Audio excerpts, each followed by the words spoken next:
The way that these sets come, they come with red rubber unmounted stamps, and these will work with any of your acrylic blocks. I've also had luck just using them directly with good pressure with my hands as well.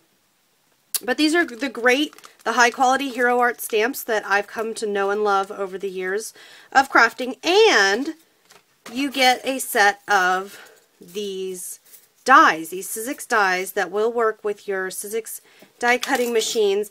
I also believe that I've heard people say that they've used them with other brands. I can't personally recommend that or endorse that, but I do believe that it's possible. Let's just put it that way.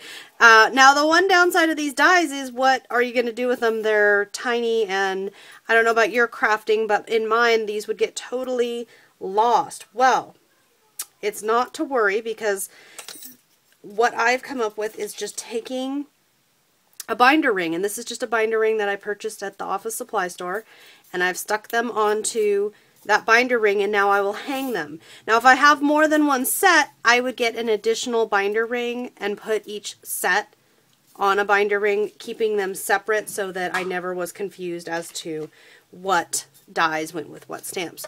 Now, as far as the stamps, I've had great luck just sticking them back into their original holder, and I'm just keeping them like this stored with my other stamps. Now, when you go to die cut this, you will need to know your specific machine and what exactly it needs to set it up just right.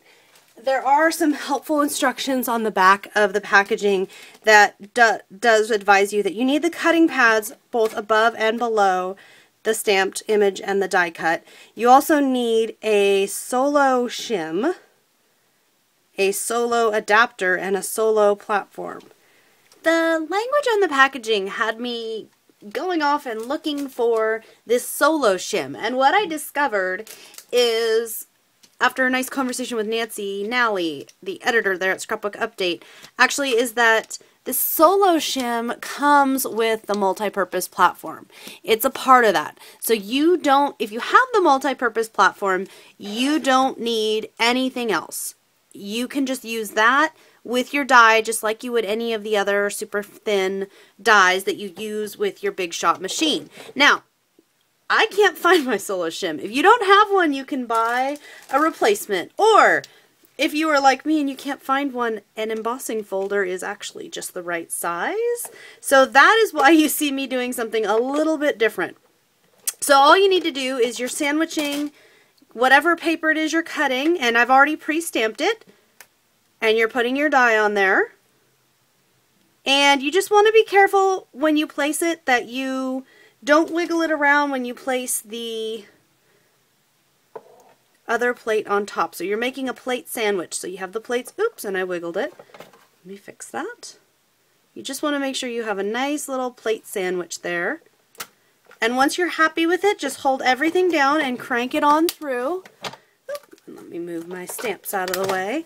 And what I really like about doing this is that the punched image that comes out is great, and I love it because it's stamped and die cut, but I equally love what's left. So, like, for example, here's a tag.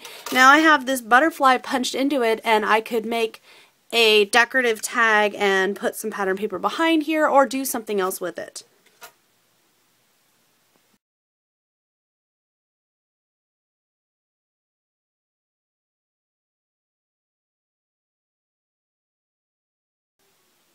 Hero Arts and Sizzix also put out a stamp plus embossing folder set, and these are really neat. I really like the stamp and die cut, but I love this, and my reason is, while the stamp and die cut is going to be useful, you know, you are going to be able to use the stamps by themselves, or the die cuts, some of them are useful by themselves, but most honestly are not useful, the die cuts by themselves. They just don't make much sense without that stamp.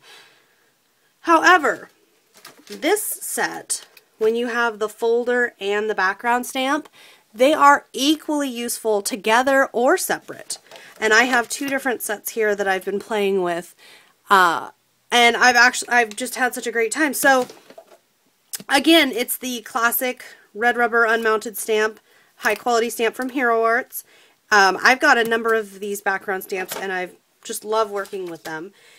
So here I have just stamped with just a blue ink, just stamp the background there. So you stamp first, and then you're going to want to set it in your folder, and you're going to line it up so that the front has the name on it. That's how you know it's the front.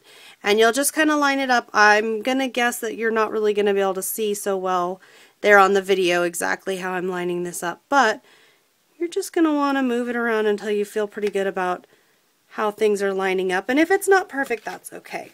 And then to run this through, it's the same as with any other Sizzix embossing folder. You need the base that we had, just like the last one, but for this one you just need the 2 cutting plates.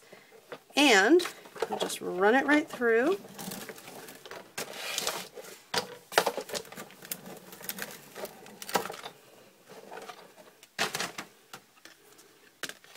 And what you'll come back with is an image that is raised and stamped. I just love the look of that. And this one is a little off because I slid my plate a little bit after I closed it down. I didn't get a good lock on it, but that's okay because I'm just playing around and testing this out. Now that I have shown you how these work, I will be sharing some specific project examples, some images here, and you can see supply lists and more information at scrapbookupdate.com.